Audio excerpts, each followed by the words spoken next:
Hello, welcome to my YouTube video about application of partial derivative. First of all, my name is Ismail Azzam. I'm a student of Bachelor of Mechanical Engineering in Malaysia, and as mentioned, this is a video about application of partial derivative, mathematics for engineers 1. Okay, let's go for the fundamental of this topic. Some of you may be asking, what is partial derivative? Is it that important? What is it for? What are these weird graphs represent? And finally, is a partial derivative gives the same answer as a total derivative? Now let's go through the outline of this video. Firstly, we're gonna look at the definition of partial derivative, fields that use partial derivative, and some examples, and then my problem statement of my research and the solution, and finally the references I used for this video.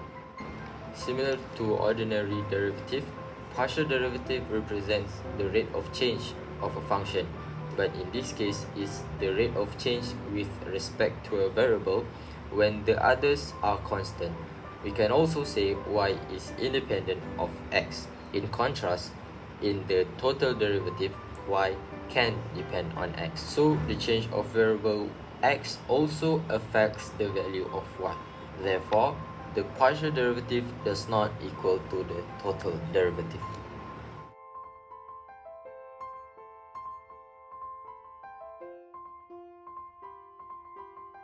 Now let's take a look at fields that apply partial derivative.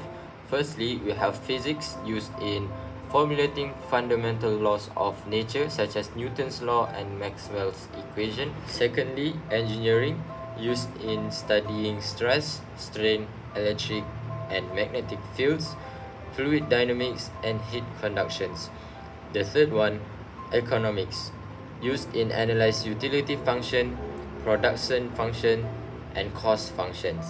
The fourth one, computer science, used in optimization algorithms like gradient descent in machine learning. And finally, geography and geology is used for topographic mapping and earthquake modeling. Partial derivative also follows the same rules as a total derivative, such as product rule, quotient rule, power rule, and finally chain rule. Now let's go to the example. Say we have given the function f equals to x squared plus 3xy, and the graph below represents this function. The graph of this function represents a surface in Euclidean space. To each point on this surface, there is an infinite number of tangent lines.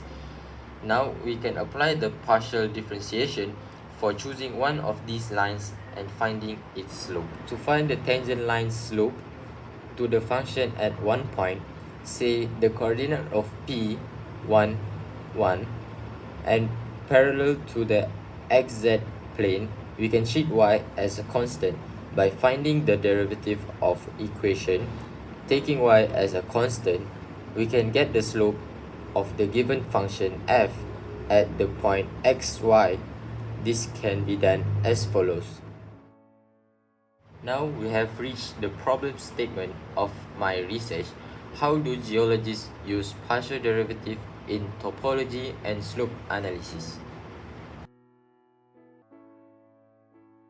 The equation that we will be using is z equals to a multifunction x and y, where x and y are coordinates on a map which represent east, west, and north, south, and z is the elevation at that point.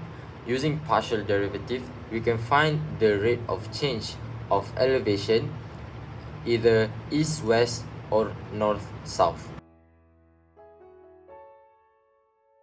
The partial derivative will tell you about the slope steepness, the directions, and where the water will flow or where the landslide are more likely to occur. Now let's take a look at some questions about slope analysis. Say we are given the function f equals to x squared y plus 5y cubed. and find the slope surface in both direction x and y. In the calculation, I like to rewrite my function z before I start using partial derivative. On the third line, I separated the y and z variables and I treat y as a constant and then start using normal derivative to x. This applies for both A and B questions where B I treated x as a constant.